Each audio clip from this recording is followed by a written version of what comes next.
Welcome students. पिछले lecture में हमने प्रश्न नंबर 8 तक, प्रश्न नंबर 2.5 के प्रश्न नंबर 8 तक हमने प्रश्न हल किए थे। आज हम प्रश्न नंबर 9 करेंगे। इसके लिए सरसमीका जो है वो दी हुई नहीं है, हमने यहाँ पर ही इसका सत्यापन करना है और फिर प्रश्न नंबर 10 में इस सत्यापित की हुई सरसमीका का हमने प्रयोग करना है। तो यहाँ पर इस सरसमीका का हम सत्यापन करेंगे। हमें प्रश्न दिया है कि सत्यापित कीजिए x की घात 3 जमा y की घात 3 बराबर x जमा Y with in bracket into X square minus X Y plus Y square with in bracket. तो हम यहाँ पर दायां पक्ष लेंगे, राइट हैंड साइड। इसकी जो राइट हैंड साइड है ये वाली, ये हम लेंगे और इसे हम हल करेंगे। देखेंगे x जमा Y with in bracket into X square minus X Y plus Y square with in bracket हमें दिया है। तो हम ब्रैकेट ओपन करेंगे, देखेंगे इसको हम प्रसारित रूप में लिखेंगे। x से गुणा हो जाएगा X square minus X Y plus Y square को, प्लस y से भी गुणा करेंगे हम ब्रैकेट के अंदर, X square minus X Y plus Y square.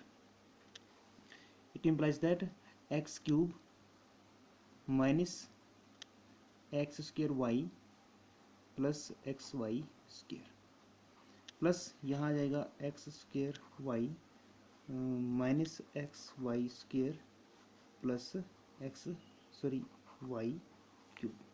यहाँ देखेंगे हम X square Y minus X square Y cancel हो जाएगा, zero. X Y square minus X Y square zero हो जाएगा। So we are left with X cube plus Y cube and that is the left hand side. यही है हमारे पास इसका बायां पक्ष।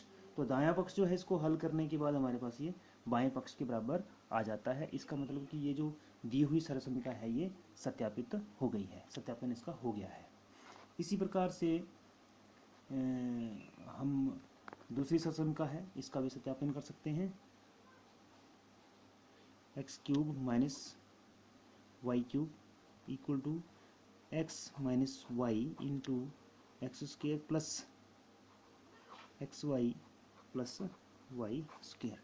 ये दूसरी सरसमीका इसमें दी हुई है। तो इसका भी सत्यापन हम इसी प्रकार से करेंगे, राइट हैंड साइड लेंगे और उसको बराबर लेफ्ट हैंड साइड की हम प्रूफ कर सकते हैं। आइए अब हम प्रश्न करते हैं इसी से संबंधित। क्वेश्चन नंबर 10 का फर्स्ट पार्ट ले देखते हैं। इसमें क्या है कि हमें दिया गया है कि गुणनखंडन कीजिए 27y क्यूब प्लस 125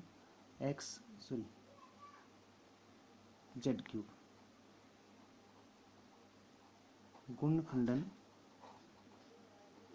कीजिए, या हम लिखेंगे फैक्टराइज इंग्लिश में, इसको फैक्टराइज करना है। तो हम देखते हैं कि 27 जो है ये 3 का घन होता है और 125 जो है ये 5 का क्यूब होता है। इसलिए हम इसको लिख सकते हैं 27y cube plus 125 Z cube equal to 3y whole cube plus 5z whole cube. यहाँ हम लिखेंगे सरसमीका लिख देंगे। सरसमीका क्या बोलती है कि x की घात 3 जमा y की घात 3 बराबर है x plus Y into X square minus X Y plus Y square. इसका प्रयोग करेंगे के प्रयोग से। तो इसका प्रयोग करेंगे, इस सरसमीका का प्रयोग करेंगे। तो प्रयोग से, इस सरसमीका के प्रयोग से हमारे पास आ जाता है, यहाँ हम लिख देंगे बराबर, ये है x plus Y into X square minus X Y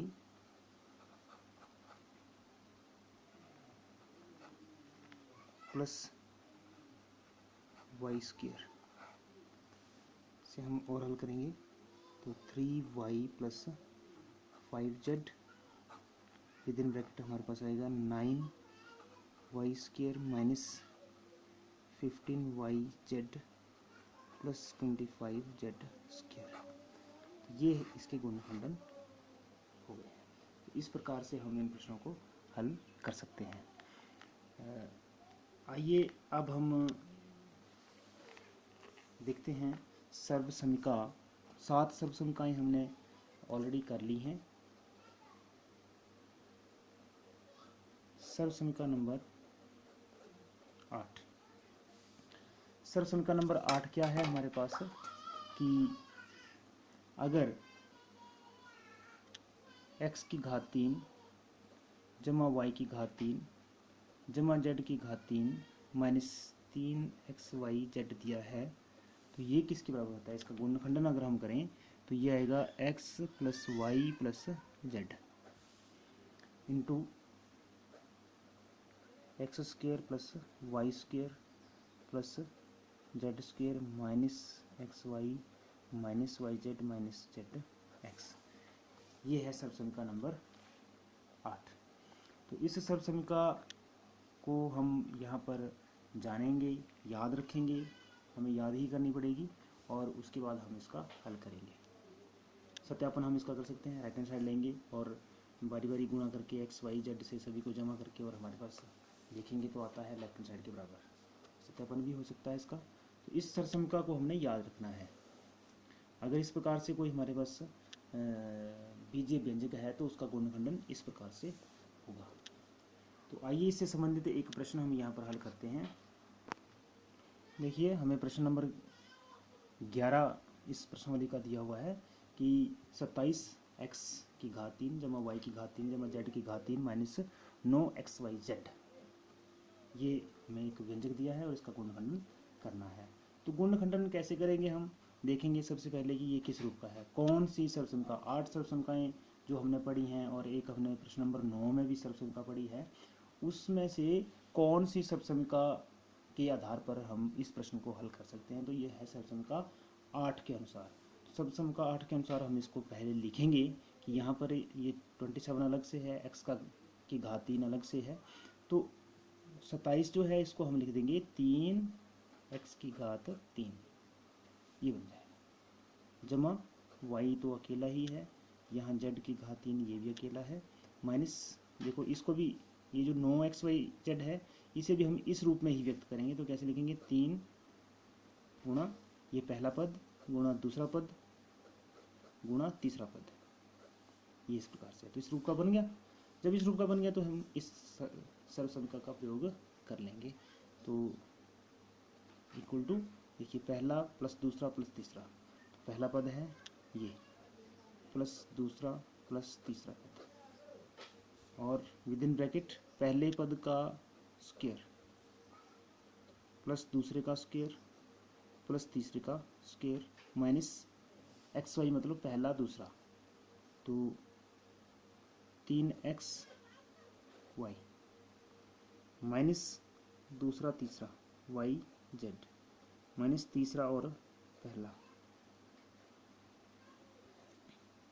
इसे हम हल करेंगे 3x plus Y plus Z और ब्रैकेट के अंदर आ जाएगा 9x square plus Y square plus Z square minus 3xy minus Y Z minus 3zx। तो ये गुणनखंडन हो चुके हैं। यहाँ पर हम सर्व समीका का भी मेंशन कर देते हैं कि कौन सा सर्व समीका हमने प्रयोग की है। तो इस प्रकार से लिखेंगे, सर्व समीका X cube plus Y cube plus Z cube minus 3xy Z equal to X plus Y plus Z into X square plus Y square plus Z square minus X Y minus Y Z minus Z X के प्रयोग से, ये हमने bracket में लिख दिया। इस प्रकार से ये प्रश्न हल हो जाएगा। इसमें हमारे पास एक और स्पेशल केस बन जाता है कि यदि x plus Y, right hand side को ध्यान से देखेंगे, x plus Y plus Z तीन पदों को जोड़कर यदि बराबर है 0 हो जाए तो ये जो बायां पक्ष है ये सारा बराबर है 0 हो जाता है।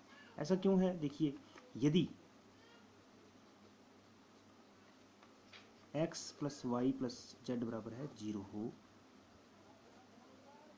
तो क्या हो जाएगा, देखिए X cube plus Y cube plus Z cube minus 3xy Z है, ये बराबर हो जाएगा 0, ये 0 है तो 0 लिखेंगे, गुणा ये सारा लिखेंगे, देखिए X square plus Y square plus Z square minus X Y Z minus Z X, इस प्रकार से हम इसको लिखेंगे। तो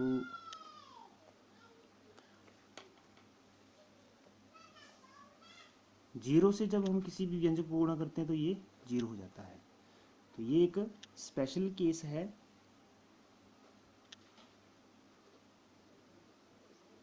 एक विशेष स्थिति है कि विशेष स्थिति में क्या है कि अगर x plus Y plus Z 0 हो जाए तो ये जो बायां पक्ष है ये सारा बराबर 0 हो जाता है, X cube plus Y cube plus Z cube minus 3xy Z equal to 0 हो जाएगा।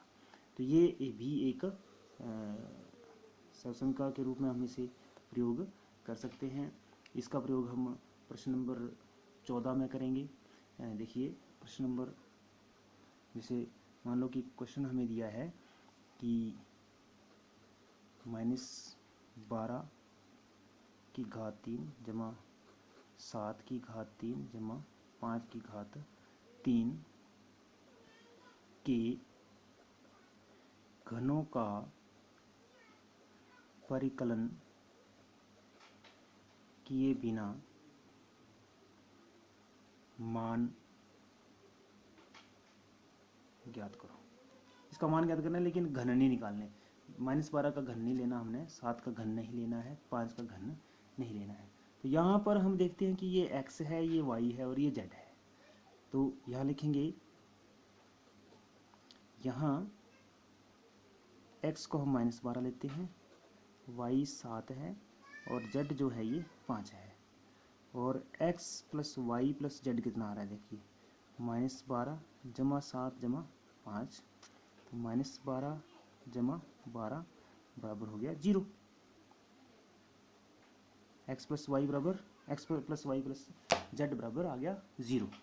तो अगर ऐसा हो तो इस केस में हम क्या करते हैं कि